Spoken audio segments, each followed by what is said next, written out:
சத்துருக்களுடைய மேடுகளை நாம மிதிக்க வேண்டும். அந்த மேடு என்பது எதை குறிக்குது? எதை வைத்து உன்னை வீழ்த்தலாம் நினைக்கிறானோ, எந்த மனுஷனை வைத்து உன்னை வீழ்த்தலாம் நினைக்கிறானோ, எந்த கிரியை வைத்து உன்னை வீழ்த்தலாம் நினைக்கிறானோ, அதெல்லாம் தான் வேதம் சொல்லுகிறது மேடு அப்படின்னு சொல்லப்பட்டிருக்கு. அப்ப அருமையான தேவனுடைய பிள்ளை, கடனை கொண்டு வந்து உங்களை வீழ்த்தலாம்னு நினைச்சா அந்த கடன் பிரச்சனை தான் மேடு, சத்துருடைய மேடு.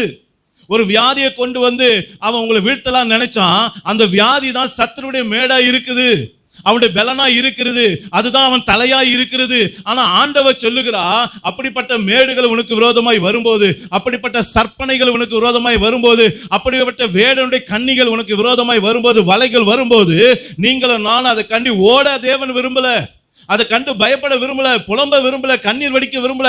மாறாக என் தேவ பிள்ளைகள் எல்லாரும் சத்துருடைய மேடுகளை மிதிக்கணும்னு சொல்லி ஆண்டவர் விரும்புகிறார்.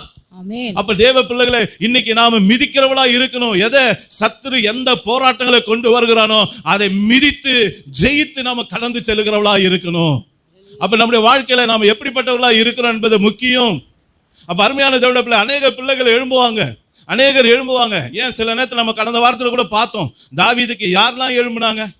தன்னுடைய அண்ணன் எழும்புனா, கூட பிறந்த சகோதரர்களாக எழும்புனாங்க, ஏன் கர்ப்ப பிறப்பானவன் கூட எழும்புனா, ஏன் கூட இருந்த நண்பர்கள் எழும்புனாங்க. இன்னும் சொல்ல போனா தேவனுடைய சமூகத்தில் நிற்கக்கூடிய பரிசுத்தவான்கள் கூட சில நேரத்தில் எழும்பி என்ன பண்ணாங்க? தாவீதுக்கு விரோதமா சில காரியங்களை செஞ்சாங்க. இது மாத்திரம் இல்லை, தனக்கு முன்னோடியா இருக்கக்கூடிய மூத்த விசுவாசியா இருக்கக்கூடிய சவுல் கூட என்ன பண்ணாரு? தாவீதுக்கு விரோதமா எழும்பினார். நல்லா புரிந்து கொள்ளுங்க, இதுதான் வாழ்க்கை. போராட்டம் எந்த பக்கத்திலிருந்து வரும் தெரியாது. யோபோட வாழ்க்கையை பாருங்க, போராட்டம் எப்படி வந்தது? அடுக்கடுக்கா வருது. அந்த மாதிரி ஏகப்பட்ட போராட்டங்களை சத்துரு கொண்டு வருவான். அவனுடைய ஒரே நோக்கம் உங்களையும் என்னையும் வீழ்த்தணும் அப்படின்றது தான். அப்ப அப்படிப்பட்ட அந்த காரியங்களை அவன் செய்யும் போது, அப்படிப்பட்ட மனுஷர்களை அவன் ஏவும் போது, ஒன்றை நீங்களும் நானும் புரிந்து கொள்ளணும். என்ன அப்படின்னா, வாசிப்போம் சங்கீதம் 37:10 வாசிங்க. இன்னும் கொஞ்ச நேரம்தான், இப்போது துன்மார்க்கன் இரான், அவன் ஸ்நானத்தை உற்று விசாரித்தாயானால் அவன் இல்லை. நல்லா கவனிங்க, இன்னும் கொஞ்ச நேரம் தான். வசனம் என்ன சொல்லுது? இன்னும் கொஞ்சம் நேரம் தான், துன்மார்க்கன் இரான்.